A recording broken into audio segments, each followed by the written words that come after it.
Olá, seja bem-vindo ao nosso canal Luz no Mundo. Eu sou Ronaldo de Oliveira e convido você a ouvir mais uma homilia do Padre Leomar Montanha, da Arquidiocese de Maringá. Liturgia do 26º domingo do tempo comum. Grande milagre, cair em si e mudar a própria história. Na liturgia deste domingo, 26º do tempo comum, veremos na primeira leitura, Amós 6, 1a e 4-7, que o profeta Amós critica a sociedade de consumo, denuncia severamente os ricos e poderosos, dizendo que o luxo e a riqueza são adquiridos à custa da exploração e do empobrecimento da maioria. Esses vivem no luxo e na fartura e são insensíveis diante da miséria e da desgraça de muitos. Amós diz que Deus não aprova tal comportamento e que estes irão para o cativeiro para aprender o que é justiça e direito. Na segunda leitura, 1 Timóteo 6, de 11 a 8, o apóstolo exorta Timóteo a cultivar as boas virtudes e ser fiel ao projeto de Deus revelado em Jesus Cristo. Em seguida, orienta sobre como os cristãos devem proceder em relação aos bens materiais.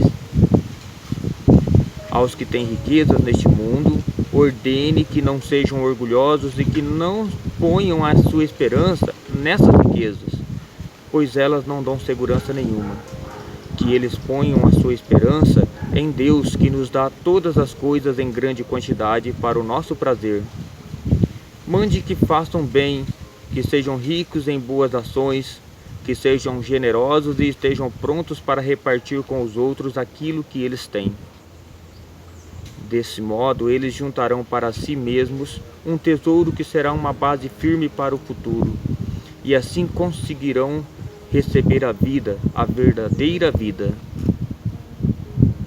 No Evangelho, Lucas 16, 19 a 31, vemos que os bens disponibilizados pela criação de Deus precisam ser partilhados entre todos, para que não haja o abismo que separa ricos e pobres.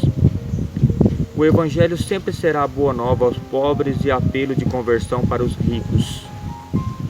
A parábola de hoje descreve a situação eterna daquele que não pôs em prática os ensinamentos da palavra de Deus.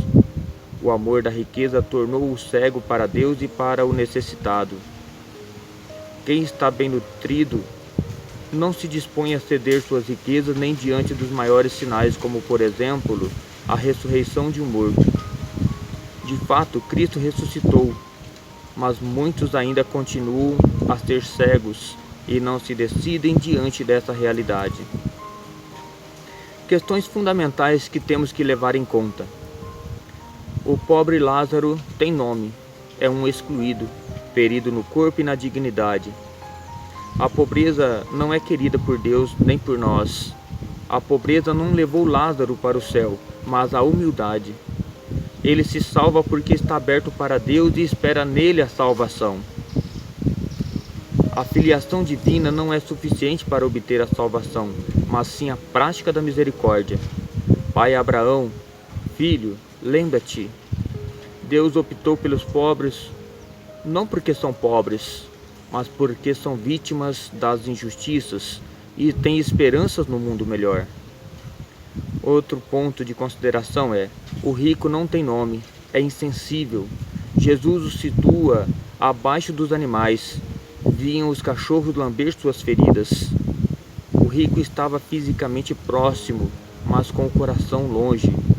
Não é condenado por ser rico, mas porque é indiferente aos apelos de Deus. Ter bens e ser honesto não é o problema. As riquezas não impedem o rico de entrar para o céu, mas seu egoísmo e a não solidariedade com os necessitados. Em sua riqueza, fechou o coração a Deus e aos pobres. Talvez os bens do rico não eram fruto da corrupção e nem fosse culpado pela pobreza diretamente, mas ele viveu para si, distante de Deus. Não está contra Deus nem oprime, mas está cego para as carências das pessoas que estão em extrema necessidade. Outro ponto para reflexão: acreditar ou não na vida. Acreditar ou não na vida eterna gera comportamentos diferentes. Se Deus não existe, tudo é permitido. Ou então, que devo fazer para entrar na vida eterna?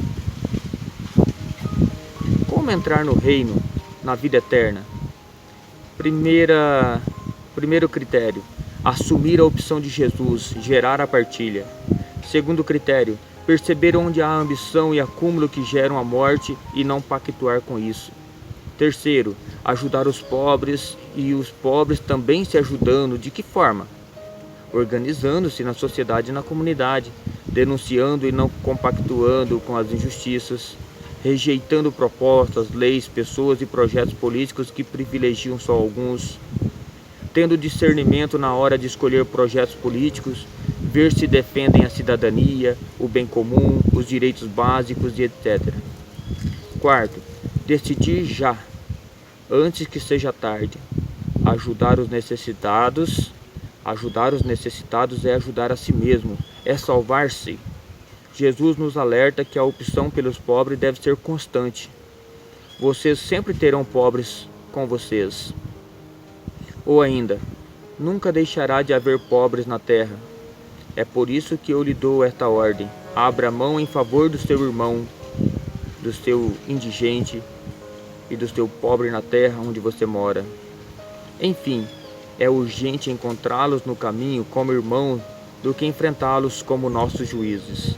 Quinto, superar o grande abismo que separa. Quem cavou esse abismo? Quem impossibilitou a comunhão? A resposta de Jesus a Abraão é clara: vocês, se não escutam. O rico não está só, mas esses ricos são tão miseráveis que só possuem dinheiro. Repito, o rico não está só, mas esses ricos são tão miseráveis que só possuem dinheiro. Podemos eliminar esse abismo com nossas opções de compaixão. Hoje é nossa oportunidade usar os meios corretos, pois nem toda riqueza se guarda em cofres. O inferno será consequência das más opções tomadas durante a vida. Sexto, escutar Moisés e os profetas, isto é, a igreja que tem a mesma opção de Deus e tem por missão salvar a todos, também os ricos. Faltam-nos avisos? Quem escutamos? Muitos ricos rejeitam os ensinamentos da igreja e até pensam ser salvos por um milagre, um morto ressuscitar. Mas Jesus diz que nenhum milagre salva um rico egoísta. Se ele não abrir o seu coração, a sua mente, desapegando-se de seus preconceitos, de seus privilégios e dos mecanismos de violência e morte. Os magos, avisados por Deus em sonho, seguiram por outro caminho e não voltaram a Herodes. Querido irmão, querida irmã, boa reflexão e que possamos produzir muitos frutos para o reino de Deus. Um abraço e até o nosso próximo encontro.